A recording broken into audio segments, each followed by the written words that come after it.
I'm Sean Slade. Welcome to today's webinar, our discussion. Don't let the accent fool you. I'm a head of education for BTS Spark for North America, though yes, Australian by upbringing, originally from Adelaide and then worked in Sydney as well for many years. Anyway, welcome to today's session. We do have a lot of people in the session today, so we're going to give it a couple of minutes to make sure that we get everybody on board before we bring Pasi into the room. He's waiting patiently at his Sydney location at the moment. For those who don't know, BTS Spark is we are global officers. There's myself and Alyssa Gallagher looking after North America. Denise Barrows looking after the UK. And since we have the majority of people on this webinar coming from Australia, your contact person is none other than Rosie Connor, who is also on the chat box as well. And very briefly, for those who may not be aware of BTS Spark, we are a leadership development organisation, not-for-profit. We focus on school leaders, education leaders, and we primarily do small group or individual coaching around some of the skills of team building or leading into the future, hence the topic today, and we base it around our 33 leadership mindsets. And I think everybody at this stage of the pandemic life is probably very, very familiar with Zoom and all of its pros and cons. We are doing this via Zoom. It is being recorded. We are going to ask for audience questions at 1:45. And so rather than putting them into the chat box, since we have 500 or 600 people on that, it makes a lot more sense if people can chat away in the chat box, but enter any questions into the Q&A function. And then when we get to time, I'll be asking Pasi those questions that you've laid on for us. So, leading into and for the future, conversation with Pasi Sahlberg. An honour to have Pasi as a guest on this webinar. He probably doesn't need much of an introduction, but you can see everything and read everything that Pasi has done over the years. I was actually introduced to Pasi probably about 6-7 years ago when he was part of the ASCD board over here in the USA, and he's always been a strong supporter of effective progressive education, a supporter of the whole child work that we were doing, and to be honest, probably a very strong supporter of the whole educator or whole leader work that we're currently doing with BTS Spark. So with that, I'm going to ask Pasi to release his camera and his microphone. There we are. Great to see you, Pasi. Yeah, good to see you, Sean. And just one correction: it's not 6 years ago when we met. Time flies, you know. I think it's more than 10 years ago when we met to the ASCD board. So, but that's a minor error. But we've been together a long time, yeah. Yeah. Well, as my math teacher would tell me back in high school, that was never my strong point of numbers and adding and so forth. I was far more of the artistic side of things. Anyway. Yeah. No. Yeah. So what we're going to do is we're going to have a discussion today, basically, for the next 45 or so minutes, and the presentation or the topic that we're really talking about are what are these skills about leading into and for the future. And I've posed some other topics there that we hopefully will get to, and they came out of 2 other webinars that we did prior to this one. One was with a group of futurists. We had Will Richardson, we had Homer Tavanga, we had Mark Sparvell, and then we also had a group of school leaders. And so we may touch on a couple of those. But there is a topic down the bottom there, which talks about play, and I believe you're in Sydney at the moment because you were at the Opera House last night. Is that correct? That is correct. Yeah, I had my first and probably last gig, musical gig at the Sydney Opera House last night, which will remain forever in my memory. It was a beautiful conversation about the importance of music education in general, but rock and roll specifically here in Australia. Yeah, wonderful. So what's the answer? Is the answer that rock and roll can save our schools? What do we come to?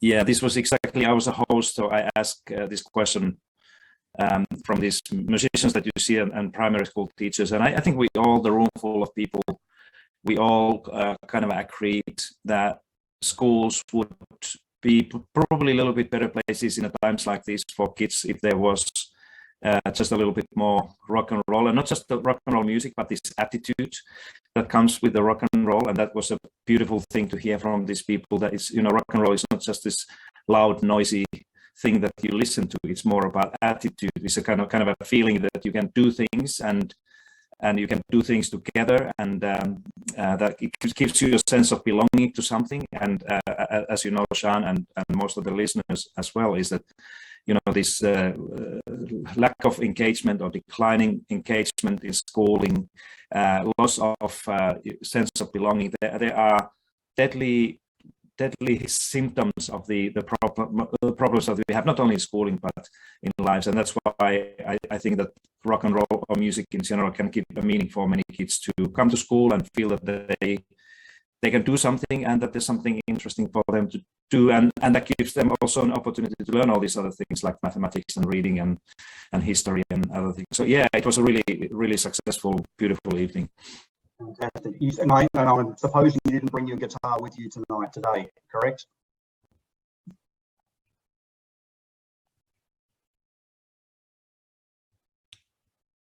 All right, I think we paused there for a second.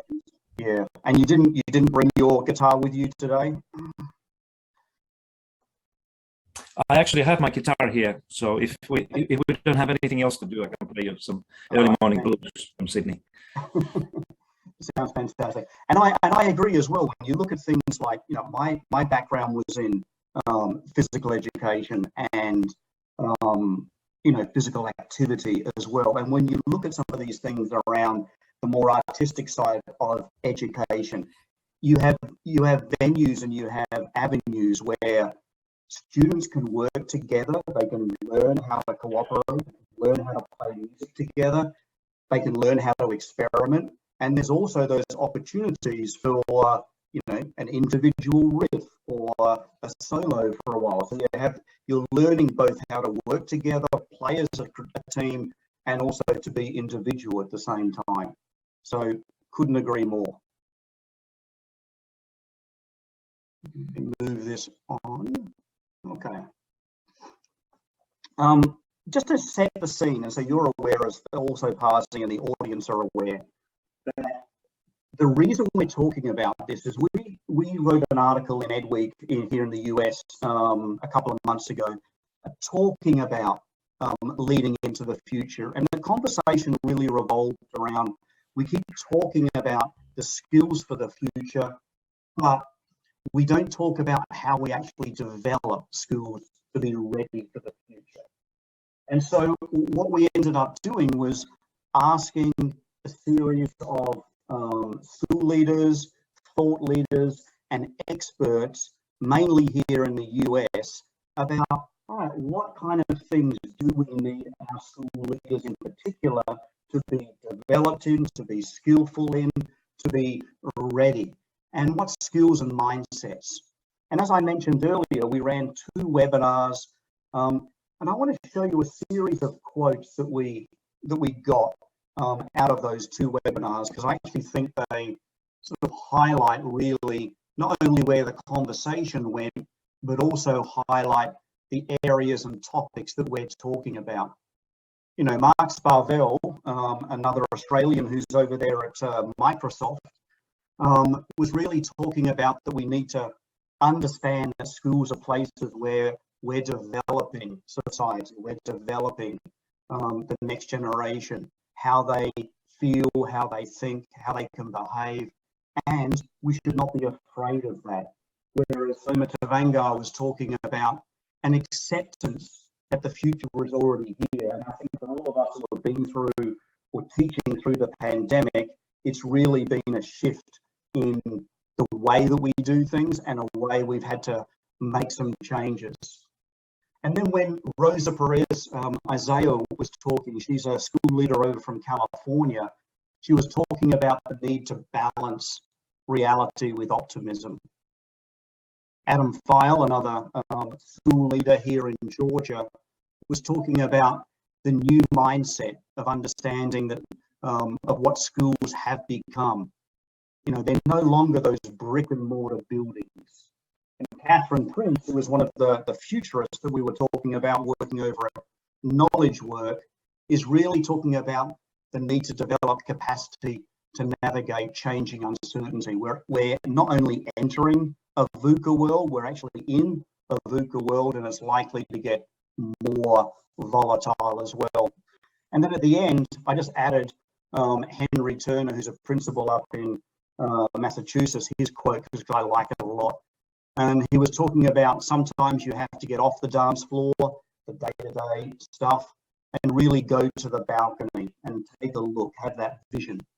And his recommendation is we need to go to the balcony even more during moments of crises.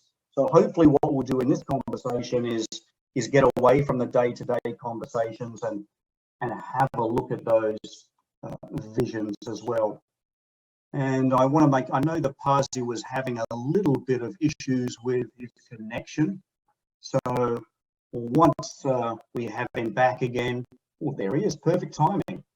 We're going to launch straight into it. So you feel free to reflect on any of the quotes that came up, or we can jump straight into this conversation about leading into the future, Pasi. And are there certain, from your perspective, are there certain skills that school leaders in particular are going to need to be able to lead into the future, to make decisions, to adjust to the VUCA world that we're in at the moment? Yeah, thanks, Sean. This is a very good introduction. And if I switch off my camera, it's simply because I happen to be in a place in Sydney where the connection is not too good. But I heard everything you said, and people can probably hear me also better if I turn off my camera if that happens. But I think, you know, when I listen to these all these colleagues thinking and views about leadership, it clearly illustrates this situation that we are right now. You know, coming hopefully out of this horrible pandemic and getting into something that nobody knows what it is. There's a lot of leadership thinking, and there's a lot of need for leadership thinking as well. But what I would say is that I think there's so much leadership wisdom and experience in everybody's own minds and experiences. Many of them, many of you who are listening to this, you are leaders yourselves. That I think what I would like to say before we get into this conversation, Sean, is that probably the good starting point for everyone right now would be to ask that what is my leadership view? How do I answer the same questions that you have been asking from others, and we are having this conversation here, rather than expect somebody to these questions. And you know, there's so much uncertainty here, and there's so much experience in your minds that I would truly see the almost like a conditional leadership quality of a school leader today is to be brave enough and look into your own mind and own mindset and own experience, that, you know, how would I do this, or how do I see this question, and then bravely compare those views to you know, what you read in the books or what you hear people saying. I think I think the pandemic has really given us this leadership lesson, is that there really are authorities or people who are best and you know, thinking about what we've done before and how to move forward. So I would basically throw this ball back to each of you and encourage you to, explore more of this question. What do you think? How do you see this thing? Yeah. Well, maybe we can even do that in the chat box as well. If people want to enter, if there was a key skill or mindset that you as leaders know that you need moving forward, stick it in the chat box and we'll see what comes up. What that does as well is people are typing some answers in. It reminds me of a white paper that we actually put out. It was actually co-written by Rosie Connor, who's on the chat box as well. And it was called the New Era of Leadership, and we framed it under the acronym of messy leadership. And what they had done in this research paper was look at what the effective skills of leadership through the pandemic have been. This was both corporate leaders, but also education leaders. And as you were saying, Pasi, it basically came up with the same scenario where people had to take control. There was agency, but it was a rejection of that sort of traditional authoritarian leader. And we used the acronym MESSY because it sort of summarized what we were seeing. The M was multiple perspectives, taking different view. The E was the emotional connection. The first S was seizing momentum. The second S was sensing the future, so you start to look ahead. And the last one, which I think fits, was your ego, so putting your ego aside. And many of the leaders who were successful were the ones that would say, I don't know, or would say, I'm uncertain, or ask for help. So I think it taps into a lot of what you were mentioning as well. And when we look at the chat box as well, flexibility, open-mindedness, ability to cope with change, curiosity, mindset shifts, being optimistic. And we can certainly, someone's asked the article, so we can certainly put a link to that article, the white paper in there as well. And the relationship between skills and mindsets. So I'm not sure if there's any there that speak to you, Pasi.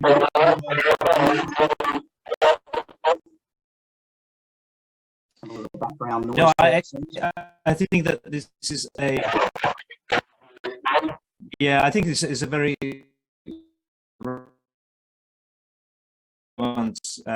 collection of that we are looking at here. The only kind of a concern I have or thought when reading these and listening to these is that we all, if you educational leader of any kind following this conversation, you probably experience that you are already doing often more than you can do, and that's why I think we need to be very careful in overloading the leaders' expectations too much. And many of these things, like people talk about flexibility and empathy and creativity, all those things are very, very, very important. But I think that what every leader needs to do is to, rather than try to do all of those things, because we can't, nobody can lead in a way that you would be leading with all of these things in mind. That really, again, going back to what I said earlier, to think about, clarify your own leadership identity, your leadership style, and what do you really prefer, what do you expect to do, and then kind of assume or accept that we are not perfect.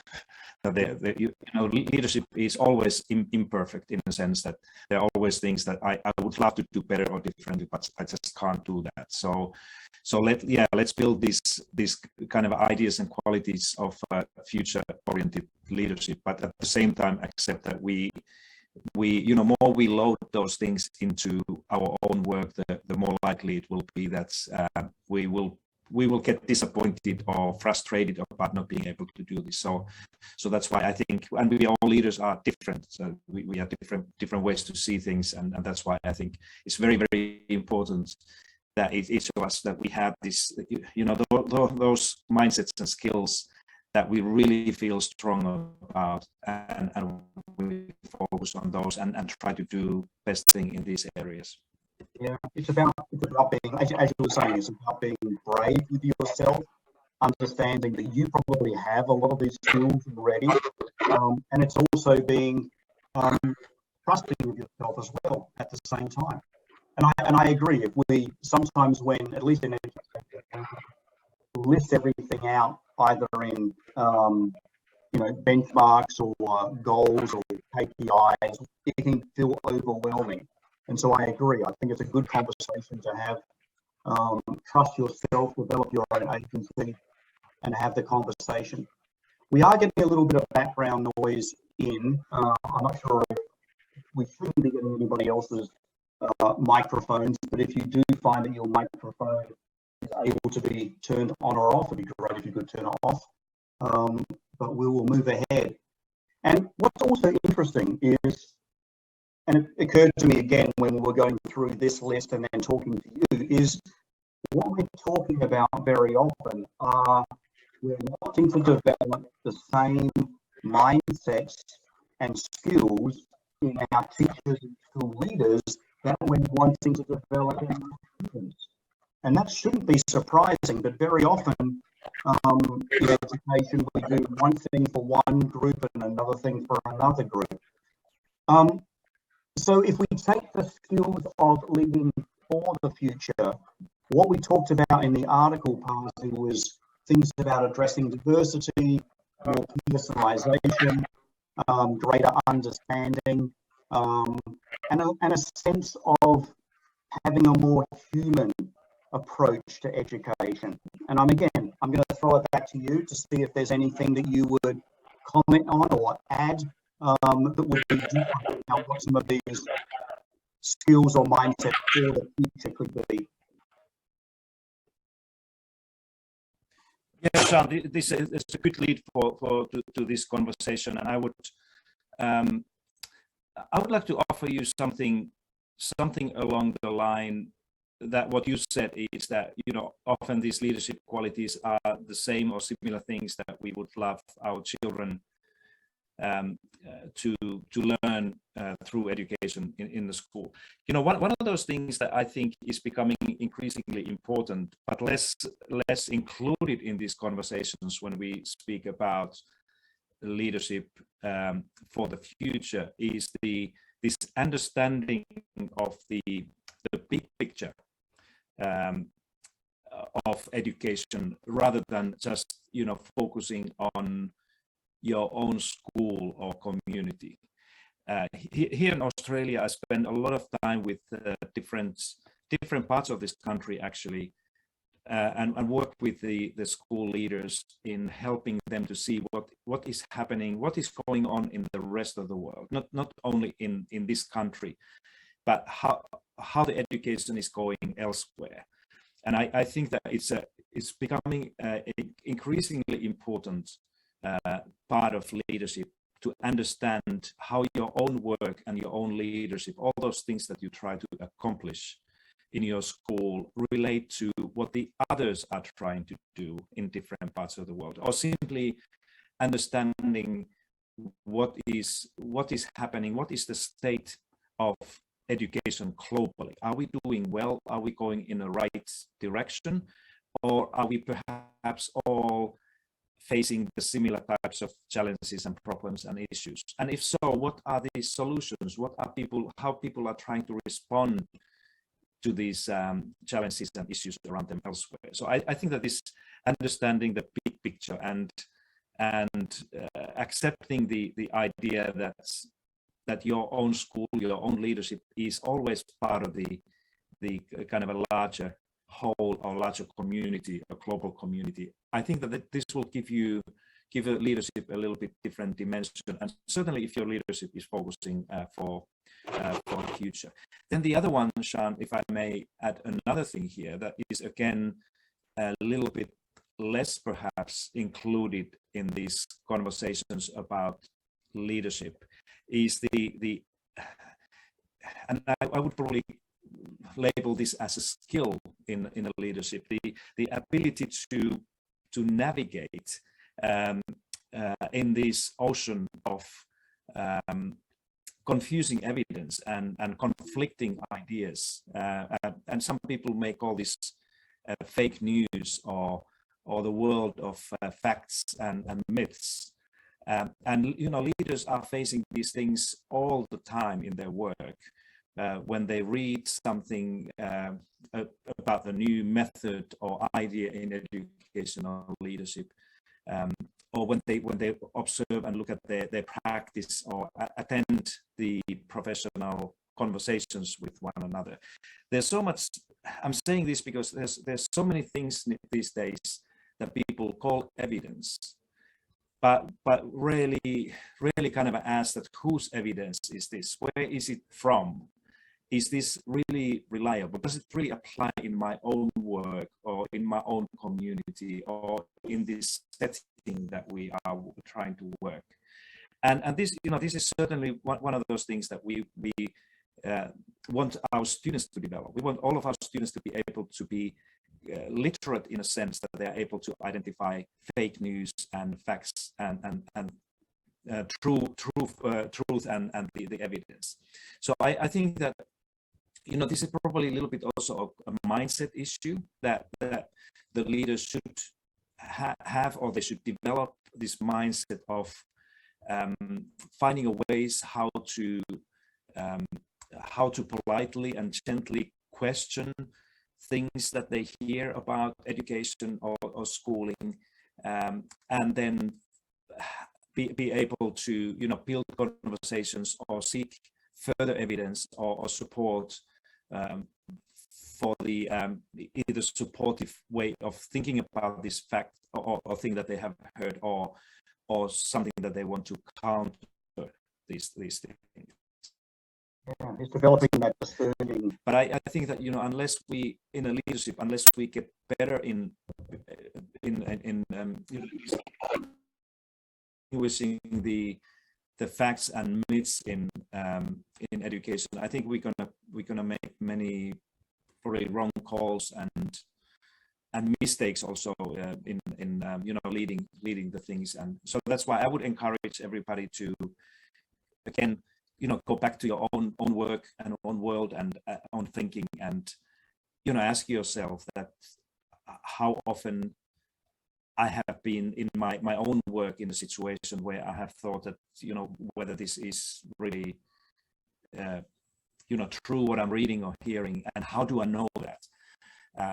So that's the kind of a mindset that you can do this politely and in a constructive way is becoming a critically important part. We're going to see a lot of new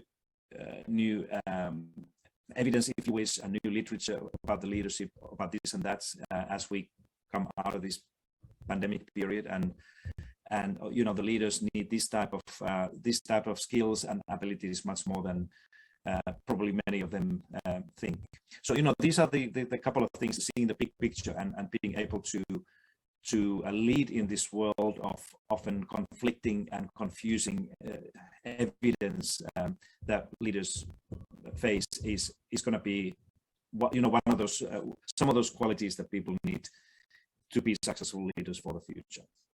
Yeah, I agree. I think being prepared to navigate this uncertain environment right now, and to be honest, much of your work, and I'm sure people on the webinar are familiar with it, but you were one of the first people early on with your germ analogy, the global education reform movement, that we basically had towards more accountability and a turn towards more focus on academics and competition and benchmarking that started here in the US after the child left behind, that was then adopted by a number of countries, and basically, as you were saying, spread around. So people would adopt them, or politicians would adopt them without looking at the adverse consequences, the side effects, or the repercussions that were clear to every educator here in the US. So I think you were probably in navigating some of that information. Yeah, can I add one more? You're absolutely right with this germ thing, but just to give you one example that's probably all the leaders everywhere have been facing during the last 24 months, and will be, this will be on your desk in the future as well. And it is this question of learning loss that we all have been reading and hearing about, how much some children may have lost learning during the pandemic because of the school closures, or learning from home, or remote learning, or whatever it is. And unless you really carefully think about this, you may go with this flow and accept that, we have to fix this learning loss somehow, and then it becomes very, very expensive thing. Like in the United States, Sean, you probably saw this McKinsey estimates that if all the US school systems would fix this so-called learning loss that they argue is because of the school closures, that would cost about in the range of 60 billion US dollars. That's more than 10% of the whole country's education budget. And this money was supposed to be spent within the 6 to 12 months. So it's a huge one-time investment in something that I think all the leaders should ask, that what is this learning loss that we are talking about? How do we know that? And more importantly, I think education leaders, school leaders could ask that, what do the kids think? Should we ask them that? Do they feel that they really have lost something that is so valuable and important that we need to try to fix that? I've done that test here, talking to some of the young people when the learning loss conversation was present here in Australia, and still, honestly, still going around somewhere. And most of the young people told me that basically they said, "What are you talking about? That how can I lose something that I never had?" And they, these young people say that, why nobody asked me what did we gain during the pandemic? What did we learn when we were, studying at home or trying to do these things? And often these answers, what they say is that these are much more important for these young people than try to, figure out how much they may have lost something. Often the academic things. I think that young people are really good in, filling these holes themselves if we just focus on positivity and try to help them to catch up in the normal settings. I'm not saying that they are students and young people who need particular help because they don't have resources or circumstances at home. But overall, I think if you're an education leader and you get yourself into this learning loss conversation, I think this is a good example where the leaders need to say that, what do we know about this? And would there be any other ways to address this same thing than, just blindly accept and say that, if this is the think tank is proposing something like this, let's go for it. And it may be completely useless exercise and expensive thing to do something like that unless we really think about what is happening and what would be the alternative. So I think that Jean, this is a good example of this leader's sensitivity to identify some of these things and say that, hey, wait a minute, let's look at what we really know about this thing, and then collectively try to figure out what was the way forward. Yeah, I couldn't agree more. We actually put out an article as well. And I apologise, it seems to be when I speak, we're getting a bit of this feedback, so maybe it's on my end. But I agree 100%. We put out an article to say a lot of the students here, especially in the US, actually gained and developed new skills during the pandemic because that's the way they were forced to learn. And I'm not talking about the technology skills, but they learned more agency. They did more project-based learning. They did more group collaboration learning. They did more learning outside the formal classroom. And they gained this whole appreciation of their own safety and their own well-being.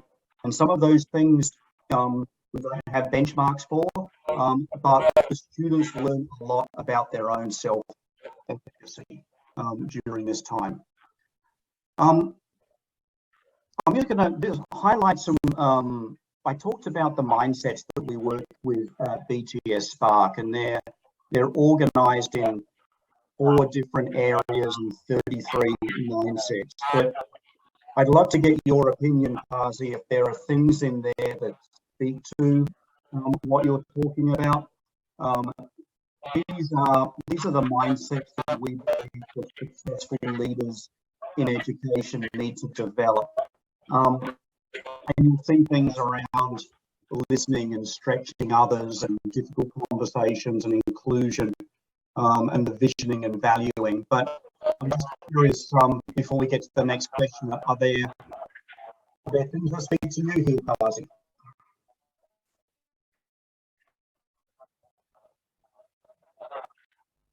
Yeah, qualities. And again, if you allow me to go back to where we started this conversation, that I think that you know all these things are important, and some of the audiences here must feel that my strength and my kind of a natural leadership identity of you is stronger in some of these areas, and that's how I do this. And again, I think when we think about leadership for the future or into future, it's very important to identify, ask these questions, that what is like my natural way of looking at these things. But this leading in uncertainty is it's one of those things that we are all doing that because we have no idea what is going on. But I would like to just put my addition into this collection of mindsets. I've been over the last few years, I've been speaking and trying to write also a little bit about the thing called leading with small data in mind, or small data, as you say in the United States, and this is particularly for the school leaders or education leaders who are increasingly leading and doing their work through the big data. And this can be the big data, can be assessments, but student assessments, but we also have a lot of learning analytics coming into schools where a lot of data will be collected from students and teachers, and then the algorithms try to kind of estimate what is the best way forward. And this will be one of the mindsets in the future, this kind of a big data and learning analytics mindset. But I've been trying to offer a thing that is an alternative. Actually, it's the other side of this data coin that we call small data. That is a skill to see the tiny little clues in the school or community that can reveal or uncover important relationships or facts in the school.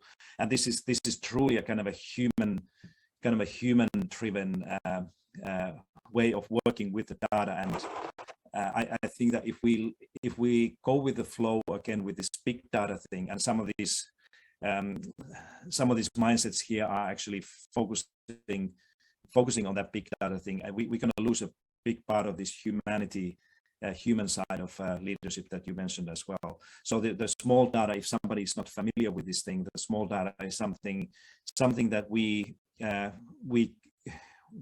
receive small data through human observation. So it's typically a thing that the school principal, for example, if you're a leader, that you get that data through your own observations, your own visit to the classrooms or walking around the school, and you kind of look at the things that you normally would not pay attention to. Those are those tiny little clues there. It's also about professional wisdom and instinct that the principals have. We often say that we cannot rely on instinct or professional experience, because we need to have evidence. We need to have like a hard data. It's also about collective judgment, the small data, that we collectively, leaders and educators as well, that we try to make sense what is happening and how to move forward. And it's also about predicting the future, understanding the present and predicting the future. And everybody knows that if you lead with the big data in mind, in other words, you lead using the evidence and data that has been collected in the past. It's always based on what has happened in the past, and then you try to kind of predict something about what's going on.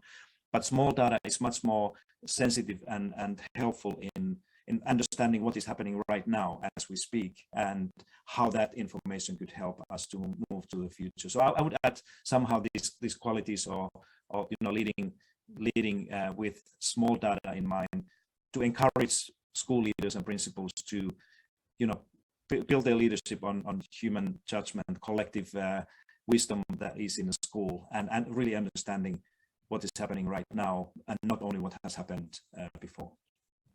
I think we're in agreement there. A far more human side of leadership. It's what we're looking at developing, and getting make the leadership more human, but also make education more humane. And as you were saying, trusting the instincts that school leaders and educators have developed. Sometimes if those gut feelings, it's this learned experience, and that data counts as well. And the only thing I'd add before we jump to the next question would be, I also like what Andy Hargrave talks about, which is not being data driven in decisions, but being data informed. And so yes, you can use some of the data that comes in, but let's use that as a piece of evidence. And let's also, like you were saying, Pasi, have our own judgments and our own reactions and our own interpretations be evidence as well. Before we tackle this question, if we do have a couple of questions in the Q&A, but we're going to move to the Q&A in the next 3 or 4 minutes, probably after this question. So if you do want to pose a question to Pasi, put it in the question and answer, and then I will read it out and we'll get some questions.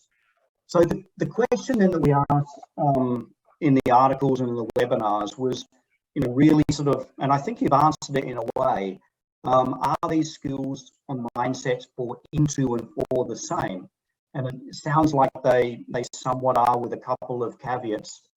But what we also discovered in our conversations was there was this real strong focus on equity that was coming out time and time again in conversations about mindsets. And I know you're a strong believer not only in equity, but you're a strong believer that equity should be a driver for schools and school improvement. So I'm going to again hand it back over to you to answer any of these questions on the screen right now. Yes, Sean, I'll take this equity question because I think it's good that we move to the audience's questions as well. My experience, first of all, I think it's critically important. It's actually a condition for building a better future through education, that we have more clear focus on equity. And equity has to be much more than just a kind of a nice thing in your education strategy or policy. We have to go much beyond that, and we do know now that we didn't know that 10 years or 15 years ago that if we invest in equity of education more than we have done, or more clearly, more strategically, we're also going to get more excellence or quality out of that. That's a very clear understanding that these two things, it's not either quality or equity, it's equity and quality at the same time. But while saying this, I think, again, this is based on my own experience and conversations in different parts of the world and different locations, is that equity is still, as a concept, not very clearly understood. That we use this term equity quite loosely, meaning different things. For some people, equity seems to mean equality of opportunities, so that everybody has equal access to high quality curriculum or instruction, and for the others, equity may mean that we try to close the overall achievement gap. So what I want to put forward here is, Jean, is that unless we have a good common understanding what equity means, first in our school, then in our community, and then across all the communities in the nation, we are not going to make much progress of any of these things. So we need to probably in through leadership, spend more time to try to identify what do we mean by equity of education. For me, equity is mostly in education is mostly about equity of outcomes of education, which means that firstly, it means that the education outcomes should be similar across different equity groups, and that is not the case right now. We know that the lowest bracket of socioeconomic kids in almost every country perform in these basic things in school much worse than the more affluent kids, and that is the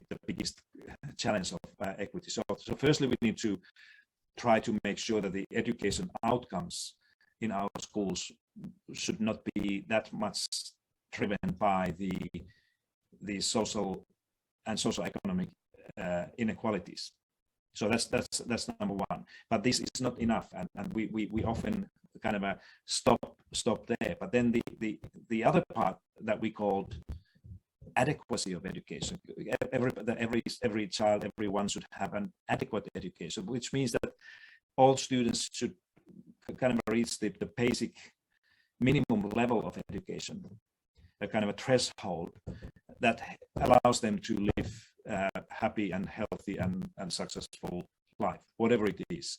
And that's something that these two things have to come together in this equity conversation. The adequacy part, that everybody gets the education that they need to live a good life, and then the social equity side, that the education outcomes should not be determined by the socioeconomic inequalities.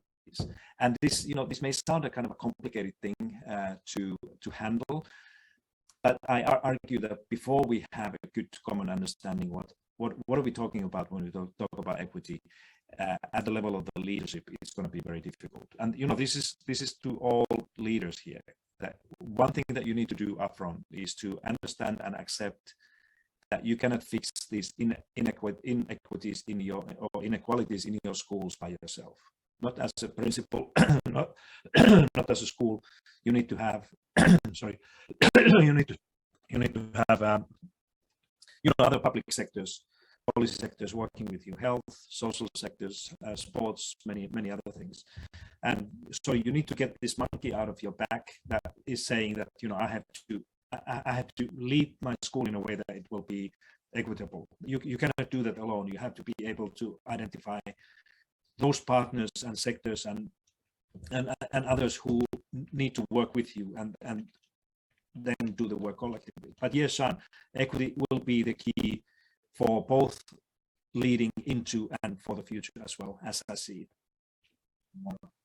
And it's funny you bring up, you talk about us having to have a conversation about the meaning of these words, and we do get words which are thrown around or have various definitions, but in the US right now, even the word equity has taken on political overtones. And there's now debate about, not only what it means, but even do we want it, which, to the majority of us in education is a very strange conversation. But I agree wholeheartedly about the need to have these conversations in the school setting, hopefully not in the political setting, but in the school setting. And I would also raise the question, I also think, my own personal view, is that we should be having more conversations in our schools about what the purpose of education actually is. Because I think it's been taken off course and driven by the things that we have been measuring or can measure, and that's sort of taken our conversation a little bit to the side. I'm going to leave it there. I'm going to ask some of the audience questions that have come through at the moment, Pasi, up to you. So the first one is asks, how can we get authorities to have trust in schools so they can stop requiring schools to do the litany of programs and structures and approaches that are actually limiting teacher agency? So how do we get the authorities to have more trust in our schools and our leaders? So great and difficult question. Depends on where this question is asked, in other words, with what type of society or tradition there happens to be in education. So I don't know. I think we need to continue to emphasize the fact that many schools and teachers can actually do much more than the authorities and often communities give them credit for. And it's this is linked also to the same similar thing that we in our schools we often give young people much less credit for what they could be capable of doing, and this trust building could be a more systemic thing, in a sense that let's start this thing in our schools and make sure that we trust our students and their abilities and will to do good things and right things for them, and then that we will have a school or schools where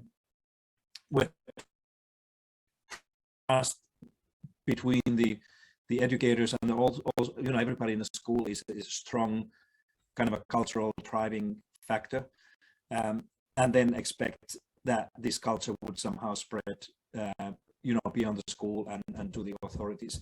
I think my feeling is what we saw in Finland many years ago is that when people begin to understand how trust can really drive positive change and empowerment in schools, starting in schools, they are more likely to accept that. I don't think that we're going to make much progress in trusting schools and teachers if we start that work and expect that this change will come from the top. Very few systems are ready to give away what they have right now, or change, see the other opportunities. I think the change in this trust has to come from the kind of a grassroots direction, and the schools and communities start to do this first, and then that will help the authorities and the system to change. So this is pretty much what happened in Finland when we were able to build this trust-based system where trust is really the kind of a defining quality of the education system. But it didn't come through a single person's request or chasing the laws or policies alone. This was something that was done much of the work of the schools and communities. So start see how much you can do there to try to make the change. The nice thing is that trust becomes this virtuous circle as well. So you start to build trust and you actually start to gain and develop more trust, and it expands upon itself. Another question, we have time for maybe one or two more. How do you suggest we balance the challenge of leading our school communities from a learning lens and a well-being lens? So there are these sort of two objectives that we're seeing in schools. One is around learning and one is around well-being. And how do we balance that? Yeah, great question. This is really close to my work right now. I think my first response is that we need schools and school systems where health and education and learning and well-being are much more closely connected than they do now. Also in a very concrete terms, that the schools, ideally schools should be places where children get good education and they also get their basic health support as much as possible. So that's I think one thing. But then the other one is I think we really need to also question the purpose of education and schooling. You asked that, Sean, earlier, that what is the school for, and what are those what is the purpose of education, and what are those core outcomes that we should be looking at. Now, when we speak about education outcomes, we almost entirely focus on knowledge, and not only not even knowledge, but the very narrow band of academic knowledge that is often reading and writing and mathematics. And I think the new way in the future to understand the education outcomes is to include many of these well-being, wellness outcomes and health outcomes as well. And ideally, in my mind, the future school is something where, the purpose of the school is the overall holistic development of people. And you have been working on this whole child thing for many years, Sean, so you know this better than most of us. And so that we could really see the what we are expecting children to receive in the school far beyond the academic knowledge and those things. It should be overall well-being, wellness, happiness, engagement, the personal growth in many ways. So yeah, I think we need to rebuild the system in a way that the expected outcomes are much broader and holistic, and that the schools also be places where more of these health and education things would be provided to every child every day. We're probably going to have to. I'll ask one last question if you can answer it quickly, Pasi, and then we're going to start to wrap this up because I know people probably have something else on their schedule. But the question is, how do we get more media attention for the day-to-day things and the positive that's going on in schools as opposed to when there's a crisis? Is there anything you can suggest for that? I think, what we all leaders can do is that we can try to find ways how we can get our voice, this positive voice, through media. It's going to be difficult in some countries and some places, like here in Australia. It's very difficult to get the principals, leaders' voice through in the mainstream media. But if you can do that, just again ask yourself that what can I do in my community through the community media or radio or newspapers or other things to share with the parents and communities all these positive things, good things that are going on. Don't write about learning loss, write about things that kids have been learning and these new things that they're realizing in their lives. In some other places, it's much easier to, school principals and even teachers have access to media that they can actively participate in this communication. But I think, again, don't wait that somebody will write a nice story about your school, because that is not likely to happen. Media is always more interested in when something bad happens, or crisis or catastrophe. So try to see how you as a school or community could share these stories to people about these good things. And good news often spread. That when you get your voice through, your own story heard, that there will be others who want to hear that as well. So again, be active. Don't wait that somebody will come and do it for you. Do it yourself to begin with. Fantastic. I think you've already answered this question, but I'm going to ask it to you again, just as a summary. But do you have something you want to leave the audience with, or an action you'd recommend that people take moving forward?